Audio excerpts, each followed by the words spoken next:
Let's go back in time to Canada's dark years, specifically the late 19th and early 20th centuries. This was a time of adversity, with European settlers in Canada forging a sorrowful chapter in the nation's history that forever altered its narrative. The legacy of this era was the creation of residential schools, a cruel system that dramatically transformed the land and inflicted deep wounds on its people. These establishments were not only schools, they were tools for cultural oppression, designed to damage and displace Indigenous children in the most horrific ways. Children were taken from their homes and families and forced them to live in an unfamiliar and distressing place. Their individual identities and languages were cruelly erased, as attempts were made to wipe out their rich culture and history. But these schools were more than just stages for forced assimilation. They hosted a series of terrifying events where innocent children suffered the most.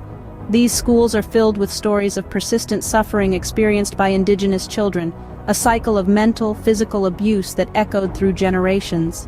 The remnants of this tortured past are still visible within Indigenous communities today.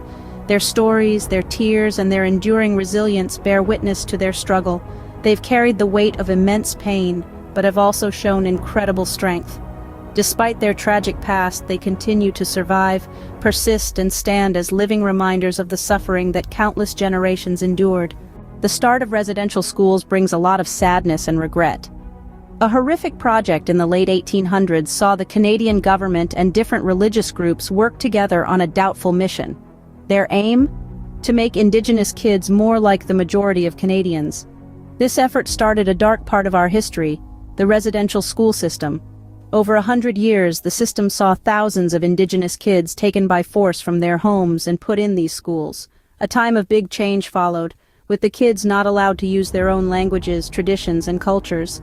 The goal was not just to change, but to wipe out their Indigenous selves completely. This doubtful mission made kids face a harsh limit on their culture, often making them feel split between their Indigenous background and the enforced Canadian values. Ignoring their rich cultural backgrounds in this way was a clear example of cultural genocide. The aftermath of this cruel system left the survivors dealing with the loss of their identities, finding it hard to reconnect with their Indigenous background. The marks of this historical wrong is still visible as a sad reminder of our past mistakes. The path to Canada's National Day for Truth and Reconciliation was made possible by many years of protests and political work. The story happened in the last part of the 20th century, a time with lots of protests and growing activism. Indigenous groups, encouraged by strong advocates, protested in the streets to show the bad treatment they had faced. Their actions started a nationwide talk about the unfair system they lived under. A big change came in 2008, when the Canadian government said apologized officially.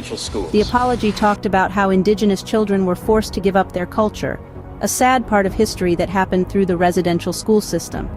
This was a moment in the country's history. The apology helped start the Truth and Reconciliation Commission. Set up in the same year, this group worked to reveal the terrible truth of the residential schools. It also tried to build a better relationship by understanding the past together. Despite these efforts, it took more than 10 years for the Canadian government to officially mark September 30th as the National Day for Truth and Reconciliation. This only happened in 2021, showing a slow but sure move towards accepting a difficult and hurtful past. Every voice is important, protest is powerful, they lead to change. The acceptance of Canada's National Day for Truth and Reconciliation proves this. Making things right is not a goal, but a journey we take together. As we walk this path, we must notice the big steps taken since the start of Canada's National Day for Truth and Reconciliation. This day isn't just a date on the calendar, but a deep promise of the country to its Indigenous people. The National Day for Truth Reconciliation is not just remembered, it is experienced with many activities, efforts, and sincere praises spread all over the country. It's a day for deep thinking, a day for eager learning, a day to refresh our promise to bring fairness for our First Nations people, and a day that pushes all people to stand together in the walk towards making things right. From public ceremonies that celebrate the Indigenous people's culture, to educational meetings that start smart talks, from cultural happenings that bring different colors to the country's picture, each event is special, each helping the noble cause of making people more aware about our shared history and the ongoing work towards making things right. Each event, each effort, Each word said on this day becomes proof of the combined promise to fairness and making things right. It shows the progress made, shows the path covered, and yet quietly shows the journey that still waits ahead. It's a day that reminds us of the long road we have walked and the longer path we still have to walk.